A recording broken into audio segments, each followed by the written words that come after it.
திரு திருமாவளவன் அவர்கள் ரொம்ப தெளிவாக ஆன்சர் சொல்லு. இதுதான் இந்த குயுக்தியான பேச்சுங்கிறது பேரு. அவர் நெத்தியில் இட்டுட்டார், 1/2 மணி நேரத்துக்கு மேல இருந்தது. அதற்கு பிறகு அதை அழிக்கிறார்னு வச்சுங்க. அப்படிதான் அழிக்கிறார். சரி, அவர் அந்த அந்த நெத்தியில திருநீர் அந்த 1/2 மணி நேரம் இருந்தது போரும் அப்படிங்கிறதாக அவர் அதற்கு பிறகு அவருக்கு இன்னும் சில அபிலாஷைகள்லாம் உண்டு. அதன் காரணமாக அவர் எடுத்தார்னா உங்களுக்கு என்ன கஷ்டம் இல்லை? அதையே நீங்க பேசுவீங்க.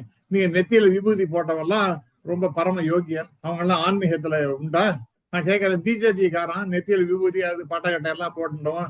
திருவண்ணாமலையில அந்த திருவண்ணாமலை திருக்கோயில் இடத்தையே கபலீகரம் பண்ணிட்டானே, அவன் மேல கோர்ட் ஆக்ஷன் எடுக்கிற மாதிரி ஆச்சு. அப்ப அதாவது வெறும் திருநீர் பூசினதுனால அவன் ஆன்மீகவாதி திருநீர் இல்லை அப்படின்னு சொன்னா அவன் நான் நாத்திகன் அப்படிங்கிற மாதிரி பேசுவது என்பதே தவறு.